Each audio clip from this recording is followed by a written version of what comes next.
Hi, this is Elena Coucher. I am presenting your fourth and final module for your Preceptor Development Program. This is your module for outcomes. So conflicted with conflict. Oh, how I hate conflict. First of all, we know that we will not always agree. There are differences in opinions, there's differences in needs, ideas, and even values. And all of these things can create conflict. As a lecturer, or when I lecture, I tell students quite often that it's not always rainbows and sunshine in the workplace. There are always situations that arise that create conflict, whether it is internal or external. Part of being a leader is being able to identify conflict, diffuse the conflict, model conflict resolution, and supply the preceptee with tools in their arsenal to combat it with a professional attitude. So have you ever experienced a conflict with another person? I think probably we all have. I'm sure we have multiple times over, in fact. You spend so much time and energy either in the middle of the conflict or trying to avoid the conflict, when if both parties would just work together, a resolution could be found, which means that conflict does not always have to be bad. It can be good if it encourages both parties to be open up and discuss the issues. It promotes problem solving, increases the involvement of the team in finding solutions, promotes open and honest communication, is a release from all those bottled up emotions that just coming out. Um, Team spirit is lifted, and it promotes individual growth. Ultimately, though, unresolved conflict is a time and energy waster. Why does conflict even happen? There are many reasons why that conflict happens. Unclear roles and responsibilities. Team members may not understand their role in the care of the patient or how to complete a task. In order to avoid this kind of misunderstanding, nurses need to be clear when assigning tasks or asking for help from other team members. With assumptions and expectations, you might find that team members may assume about their role and responsibilities, which can be related to some past experiences and expectations of what is required. Ask open-ended questions to determine if the team member's completing a task based on the past experience or whether that person is acting in response to a patient care issue that you were not made aware of. There could be some differences in the core values of the team members. Surface issues rarely cause disagreements. These are usually about deeper issues such as what a team member deems as valuable. So gain some insight into what is important to the team member. What do they value? Safe patient care, a quality job. The insight gained can help the person find the solution. Differences in how team members view and interpret the world around them can also be a reason for conflict. Emotions that get in the way of conversation and effective communication. Gossiping and cliques on the unit. Woo, that can be a big one. I hail from women's health. I went there after I was in CVICU, and it can be quite different when you have a lot of estrogen going on. Ineffective communication and insufficient experience or education level of the unit manager or charge nurse. All of these are situations that can cause conflict. What about preceptor and preceptee conflict? As I read through this text, noting that many areas of the preceptor-preceptee conflict can occur, the very first one jumped out at me though. As an educator, I'm almost positive many of us experience this in our careers. We become exasperated at novice nurses because we ourselves know this, but why don't they? So we're experts in our fields, and so when the novice comes in, we tend to be a little bit more judgmental, and it causes conflict. Inability to communicate for me, this is an area that I have to self-reflect. Um, is my demeanor appropriate? Do I come across as harsh or unapproachable? There was a time that I had a student nurse tell me that the look on my face led them to believe that I was not approachable. And I really did not realize that this was a problem. And it wasn't a look on my face towards them. It was just I was deep in concentration and deep in the middle of school. So I knew that my stress level was high, but I did not realize that my stress level was coming out from the inside and showing on my outside to student nurses. So be careful of what your demeanor is. Ultimately, as a preceptor, we must put forth the effort to resolve the conflicts. Unresolved conflicts affects the learning. It destroys the communication roads and breaks down the trust. The trust relationship is very important. Unfortunately, this conflict, when not corrected, will filter down throughout the preceptee's professional relationships with other staff members, unit managers, and future preceptees. Unresolved conflict destroys the trust relationship. It places the barriers to future communication with the team. It creates feelings of disappointment and cynicism about the nursing profession. It creates barriers to learning. Preceptors who do not resolve the conflict may experience barriers which prevent them from precepting in the future as well. I've talked to y'all several times throughout these modules about my first preceptor and the fact that I dealt with so much bullying from her, which we're going to talk about that. It really, there was a lot of conflict there that again made me question, am I in the right profession? Did I make the right decisions? And I felt so, I got physically ill coming into work. And I actually, I was sick whether I had to be there or not. My husband said the final straw for him was when he came in that one day and he asked me how I was doing. And I didn't even have to be at work for 2 days. And all I did was just break down into a puddle of tears. And he was like, that's it. You need out of this. You got to get out of this. Because it wasn't just causing conflict at work, it had moved on into my home. Resolution and not revolution. I talk to my nursing students about conflict and lecture. And I let them know it's not easy to be a conflict resolutionist. It really isn't. Because we're not programmed, all of us, with a way of dealing with conflict. Um, a lot of us probably don't like to do it. We probably don't like to hit it head on. We like to push it under the rug and pretend like it's not there. But there are steps that we have to take to resolve it. Um, some hit it head on with a lot of gusto, and it turns people off that they're dealing with. Some may find the diplomatic middle road. That's pretty much me. I have a middle road way of resolving conflict. I don't think that either one of these ways are completely right, though. It's a skill we must all learn and make conscious efforts to hone. Steps to take. You want to be aware that conflict may occur, so be proactive to decrease or eliminate it. When conflict arises, don't ignore it. Instead, begin on an immediate plan of action to seek out and end the cause of the conflict. If unsure how to proceed, seek out guidance from administration. Ask them, I have this situation going on. This is not a gripe session. This is me needing to ask you, how do I handle this conflict? Then you need to implement the plan devised by you. You need to think about how I can do this.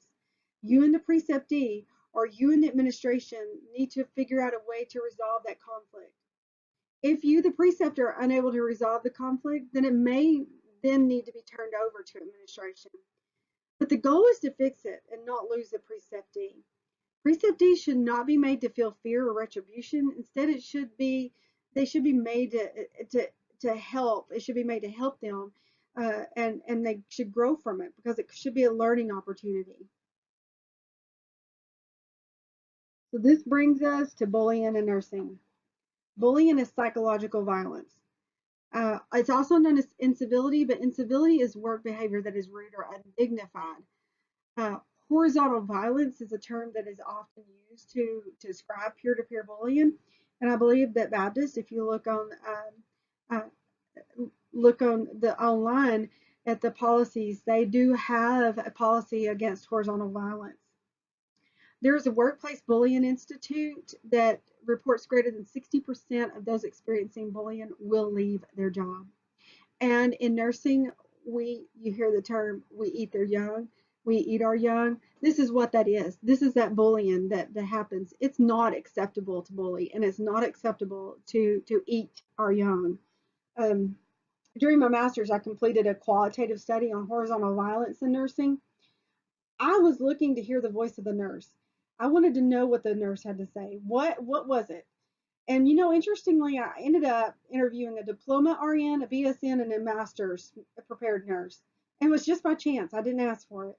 But each of them provided me with some of the same types of scenarios of horizontal violence or workplace bullying. The text refers to this website, the Workplace Bullying Institute. I cite this often. Nurses and other healthcare professionals encounter quite a bit of more bullying than from so-called peers than any other profession. Uh, you would think targets are the weak characters, but this is not entirely true. Many times, and even according to the WBI, the targets are the go-getters, the ones administration can depend on, that they call on often, ones that other team members value their team spirit and their ability to remain honest, ethical, and empathetic. These are the people that are targets for bullies.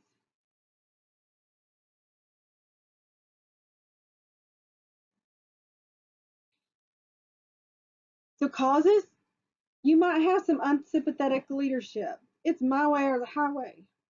Being a new graduate at this, these are some of the greatest risks of workplace bullying during their first year of employment. A need for power and promotion, lack of managerial support, racism, including against foreign trained nurses, informal alliances that allow for bullying mentality. What happens? Patients are affected. You get decreased staffing ratios. Physical symptoms may manifest. Decreased trust and cooperation equals more patient care errors and lack of safety. You get why do you have decreased staffing? Because you get people that call in all the time. They don't want to be there. They need a mental day. Low morale and dissatisfaction. The manifestation of physical symptoms means the nurse will not be providing top quality care. Ultimately, the whole team suffers. So dealing with the conflict and the bullying, you need to know the policies. You need to instruct your preceptees to know the policies. Baptist does have the horizontal violence policy. If it happens, encourage the preceptee not to blame themselves for the other person's behaviors or actions. Bullies choose targets that they find threatening. This can be anything from how a preceptee looks to perceived threat of job security. You want them documenting. Documenting means writing who, what, when, where, how. Use word and use quotes to say what was happening and what happened. The preceptee should also focus on his or her accomplishments and maintain their self-confidence. This may need to be further validated and directed by you, the preceptor. Two wrongs. Encourage a preceptee not to respond in the same manner. The preceptee should be encouraged to continue working to the best of their ability. Part of your job as a preceptor is providing the preceptee with a chain of command information. If they report it to you first, then you have them begin the documentation process and proceed up the chain. Bullying should not be tolerated by anyone. You do not want the preceptor to state how the bully is making them feel, because this does nothing but fuel the fire. You need a firm professional stop is appropriate. If it does not stop, then upper level management may need to be involved at this point. But please, please, please be open to complaints of intimidation. I guess I feel strongly about this because I had no one to go to. I had no one that was my advocate. Other staff members, whenever I dealt with this as a new graduate nurse, saw what this preceptor was doing to me.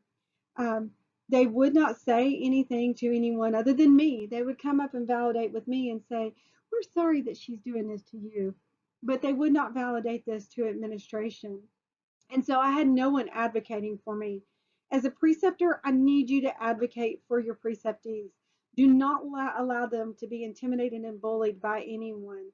Even if that bully, that someone who might be doing this behavior, is a good friend of yours, you may have to step in and say, "I've seen how you treat this preceptee, and I want you to know that it is inappropriate." You need to advocate for your preceptee. Now we're going to talk about some reality shock. This is kind of bringing it all together, this whole module here. Um, we have this preceptee who's come in, this new graduate nurse. Oh, this all rainbows and sunshine. Everything is happy. I'm into my career that I have dreamed about. And then reality shock sets in. It kind of comes off of the heels of bullying and conflict. We have to address reality shock for new graduate nurses. And I got to tell you, it doesn't just happen with new graduate nurses. It can happen with people that are seasoned nurses.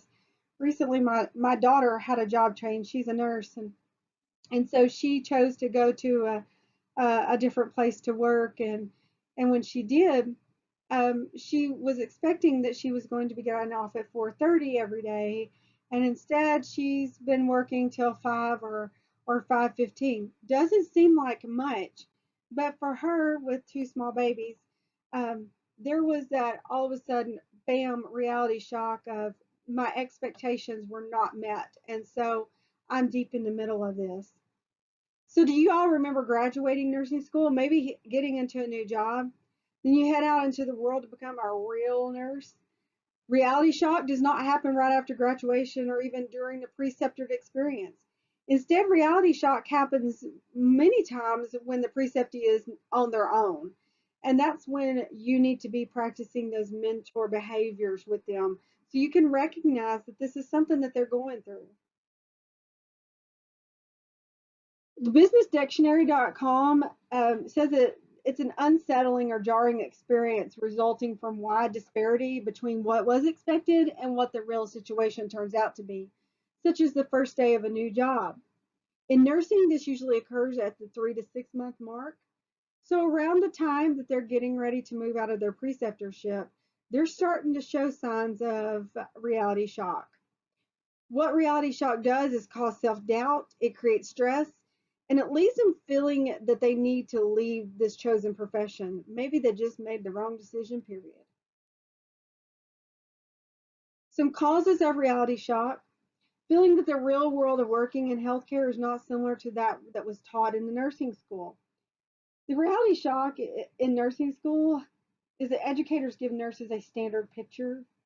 We can't all give them the actual picture because we all are so diverse. We come from different places. I cannot give somebody who is going to go work 10A and be an oncology nurse. I cannot give them a real world picture because I've never been an oncology nurse. So we give a standard. So often there's a disconnect between the standard, oh, look at the happy family in the picture frame, to what it really can be like. Maybe, for instance, if a mother baby nurse provides nothing but the happiness and oh, we've got beautiful babies being born, and does not give a typical way beyond what the busy med search picture day might be. Um, Being not thoroughly prepared. Again, my daughter, she was a 2012 graduate.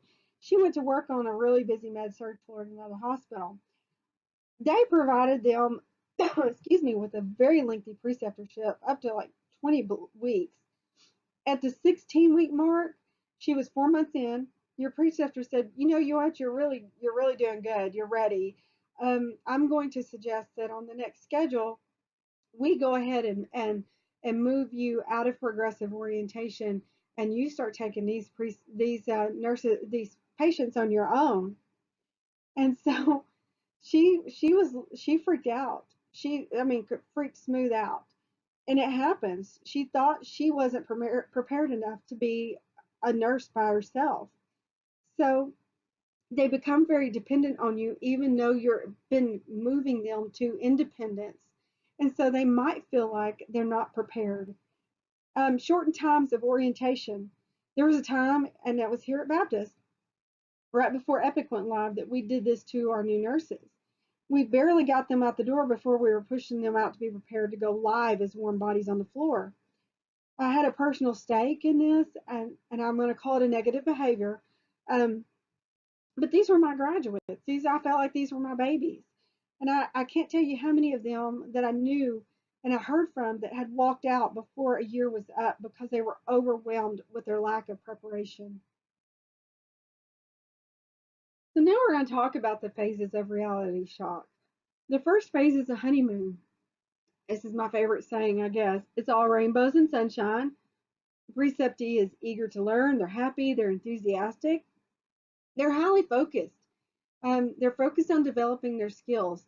They have that "what can I do" attitude, uh, and then you have to encourage a bond between the two of you. Why? Because eventually they're going to hit different phases, and you need to be able to help them through. Introduce them to nurses who will be mentors. It may not be just you that's mentoring them. You might have a coworker who's a great mentor once a preceptee has moved out of orientation. You want to celebrate their successes and attained goals. Enjoy the enthusiasm the preceptee has for the job. Channel that energy into learning the new skills. Interject realism, though, into daily work, and keep the preceptee focused on patient care outcomes. Why is it important? Why do you want to know about these phases? Because more than likely, I'm just saying, you're going to be the one who's acutely aware of what is going on with your preceptee because you work closely with them. You're with them every single day. You can also help them through the phases and through the preceptor experience, uh, even though it may be over, because you're still going to be the mentor. You're still going to be able to provide that valuable support. They are our babies after all. So now we're in the shock phase. I had a friend that I used to work with that she would say about 3 or 4 o'clock in the morning, I get that shocky feeling. Was when you get really tired and you just feel like she'd describe it as a shocky feeling that she had throughout her body. Well, this is the phase of the shock phase when our new graduate nurses are going through reality shock. They start to see you might not know everything. They also may begin seeing you model behaviors which could prevent some positive patient outcomes. Or maybe they see you start to model shortcuts. Maybe a preceptor's been on their best behavior. I'm not saying that y'all do this, so just don't anyone shoot the messenger here. Suddenly not being on guard for watchful eyes of the preceptee. A preceptor may start to do that, start to, take the shortcuts. Well, it's not that important. We probably have all done it at some point in time where we think we're just bending the policy just a little bit. So how can you aware or be helpful to them? You be aware that this phase follows the honeymoon phase, and the preceptee starts to notice this and may start verbalizing their unhappiness and frustration with the new job, fellow staff. Um, Listen to them. Continue to model professional behavior. Do not take the shortcuts in care or encourage others to do so.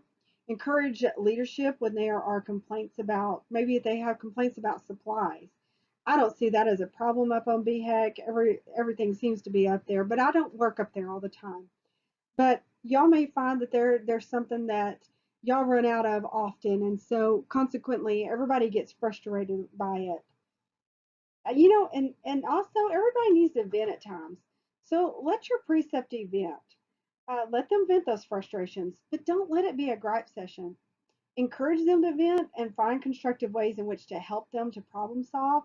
Make a plan to help them resolve the letdown that they have in their mind.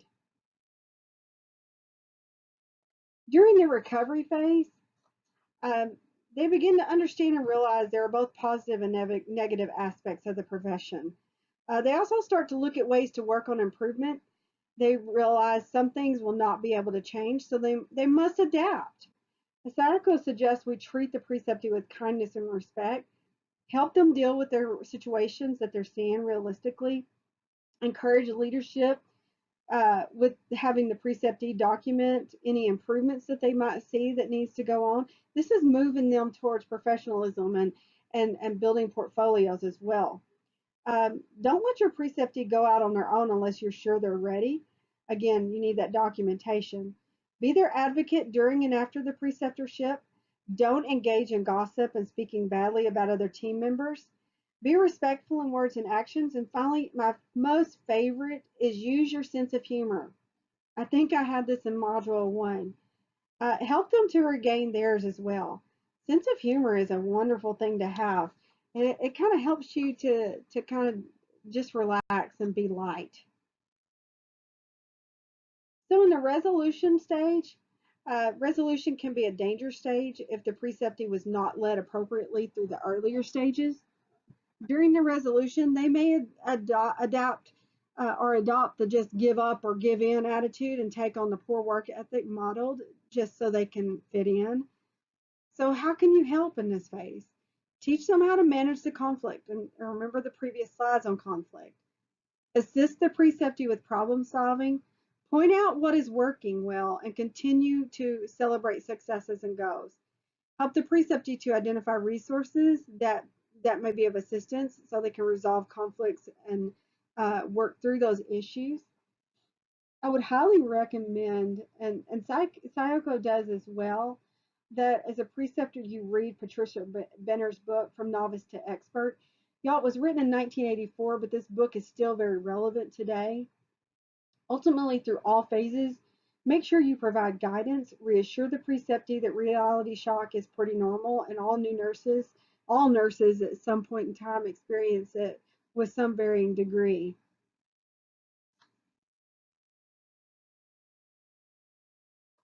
Why are your defenses up? Gosh. But aren't they always? Aren't we all sitting around with our defenses up? Roth identifies the defense mechanisms as barriers to learning and teaching. So the preceptee who has their defenses up, they're immediately going to have a barrier that's going to block them from learning appropriately. And if you do, you're not going to be able to teach appropriately. They are protectants. They're like a band-aid to protect a fresh incision or a bandage. It's a perception. It's real or imagined of those with their defenses up. They think that there could be damage to their self-confidence or self-esteem. They sit in their comfort box. My comfort box is what I like to tell people about. Um, I've ministered it a few times throughout my career, but we all sit in a box, and it's got four walls, and it's small and it's confined, and it's really uncomfortable, but in a way it's comfortable because we're protected in there. And when we come out of our box, we're exposed. So a lot of people sit in their comfort box, and that's their way of keeping their defense mechanisms up. They don't want to be exposed, and they feel like there's going to be something that's going to take them down. So as a preceptor, you can learn to recognize this and turn it around to a positive versus a negative. Defense mechanisms, you have compensation, projection, rationalization, denial of reality, and reaction formation. Compensation, this defense mechanism is an action taken to disguise a weak or undesirable trait. Don't assume this preceptee is boisterous or domineering. Projection is used to reduce blame for a shortcoming by transferring blame to someone else. Some traits associated with this are lack of eye contact, folded arms, or playing with their phone. Rationalization is used to soften the blow for a shortcoming by making an excuse for poor performance. An example of this would be a preceptee prefers to perform a task their way versus the right way.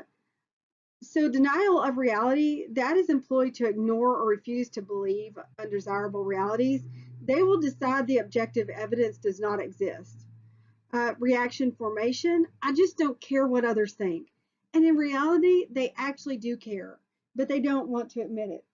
Do not make the mistake of assuming defense mechanisms do not exist, because they are in fact a very, very common thing, and they exist at different degrees.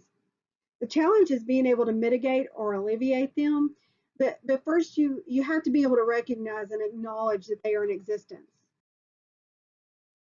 So what do you do to mitigate defense mechanisms?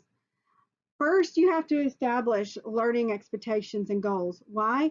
Because adults feel a sense of ease when they know expectations up front. They just do. If you learned that about the adult learner before in module 1, then you know that. They like things organized. They like things together. This goes back there.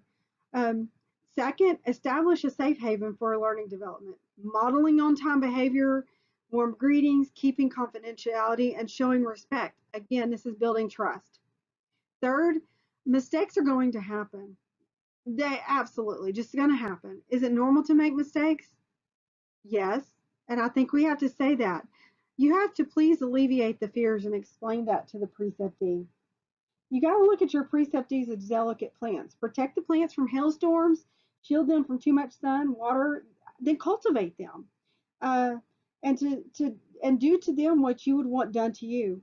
When your defenses are up, uh, you have to be calm, and you have to, yeah, when you note that they are there, you have to be calm. You have to be professional, and you again may have to go back to that trust stage and build up to it so that they will understand that they can let them down and they can trust you in this preceptorship.